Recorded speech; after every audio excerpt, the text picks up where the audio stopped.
We've seen the two main ideas that the general public have about the way banks work. Both of them are wrong. That's not too surprising, after all. Unlike the positive money team, most people don't spend their time obsessing about how banks work. And banking is complex, which means that most people give up trying to understand it. But what about economics or finance students? Most of these students and graduates have a slightly better understanding of banking. They get taught about something called the money multiplier. The money multiplier story says that banks actually create much of the money in the economy. Here's how the story goes. A man walks into a bank and deposits his salary of £1,000 in cash. Now, the bank knows that on average, the customer won't need the whole of his £1,000 returned all at once. He's probably going to spend a little bit of his salary each day over the course of the month. So the bank assumes that much of the money deposited is idle or spare and won't be needed on any particular day.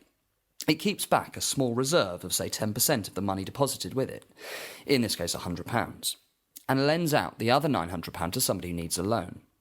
So the borrower takes this £900 and spends it at a local car dealer.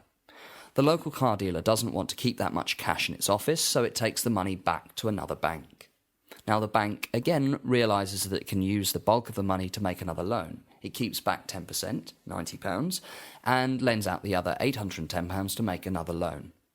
Whoever borrows the £810 spends it, and it comes back to one of the banks again. Whichever bank receives it then keeps back 10%, i.e. £81, and makes a new loan of £729. This process of relending continues, with the same money being lent over and over again, but with 10% of the money being put in the reserve every time. Note that every one of the customers who paid money into the bank still thinks that their money is there in the bank. The numbers on their bank statement confirm that the money is still there. Even though there is still only £1,000 in cash flowing around, the sum total of everyone's bank account balances has been increasing, and so has the total amount of debt. Supposedly, this process continues until after around 200 cycles, almost all of the original money is now in reserves and only a fraction of a penny is being relent. By now, the sum total of all bank accounts adds up to about £10,000. So the multiplier model that is still taught in many universities implies that this repeated process of a bank taking money from a customer, putting a little bit in reserve, and then lending out the rest can create money out of nothing, because the same money is double counted every time it is relent.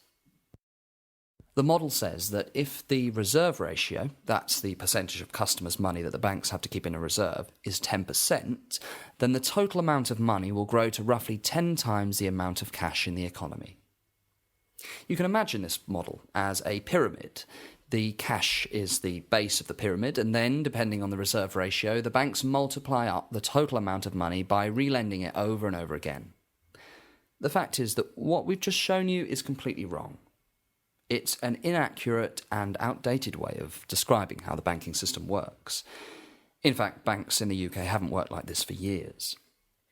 But despite that, this model is still used most of the time whenever people talk about how money is created, whether in universities or on videos on the internet.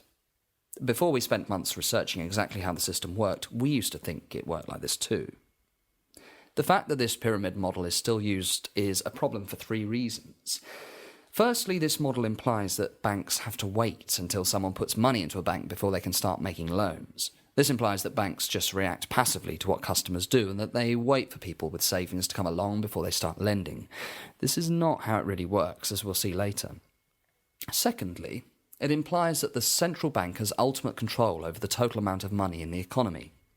They can control the amount of money by changing either the reserve ratio, that's the percentage of customers' money that the banks have to keep in reserve, or the amount of base money, cash, at the bottom of the pyramid.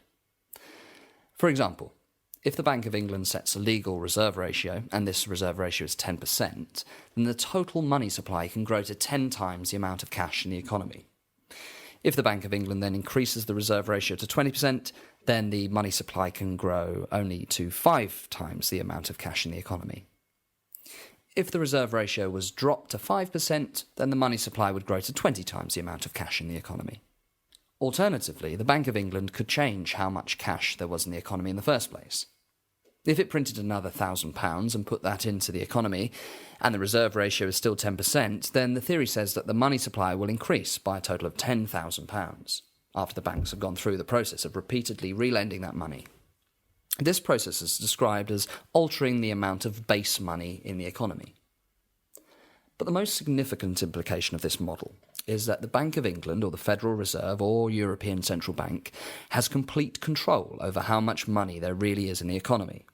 If they change the size of the base by pumping more base money into the system, then the total amount of money should increase. If they change the reserve ratio, then the steepness of the size of the pyramid will change. But eventually the reserve ratio stops the money supply growing any further. At some point we reach the top of the pyramid, and the money supply stops growing. So there's absolutely no possibility that the money supply can get out of control. There's just one small problem. Almost everything about this description of banking is wrong. In fact, Professor Charles Goodhart of the London School of Economics and an advisor to the Bank of England for over 30 years described this model as such an incomplete way of describing the process of determination of the stock of money that it amounts to misinstruction. It might be forgivable for textbooks to be out of date if the rules had changed in the last couple of years. After all, a lot of rules and regulations changed during the financial crisis. But Professor Goodhart actually said this in 1984. 27 years later, university students are still learning a description of banking that is completely inaccurate. This is a big problem. If these students then go on to become economists and advisors to the government, and they don't even really understand how money works, then our economy could end up in a real mess. Oh, wait, it already is. Now, I have to point out that these videos do apply to the UK, and we haven't had time to confirm exactly how things work in the USA and Europe. But for those of you in the US, a paper published in 1992 refers to a textbook still used in universities today and states that the multiplier model is at best a misleading and incomplete model, and at worst, a completely misspecified model. Here's the bottom line when it comes to the money multiplier. Number one, there's no reserve ratio in the UK anymore, and there hasn't been for a long time. Number two, the Bank of England doesn't have any real control over the amount of cash or even electronic base money, which we'll talk about later. Number three, the Bank of England certainly doesn't have control over how much money there is in the economy in total. It's not just economics graduates who have the wrong information. Even people working in the Treasury still believe it works according to the textbook. We've had letters from the Treasury saying things like this.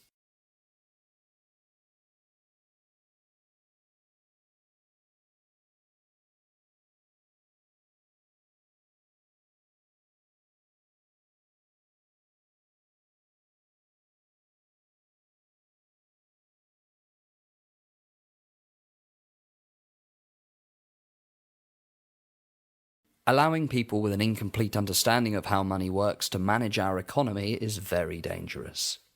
It's like allowing engineering students who don't understand gravity to build skyscrapers.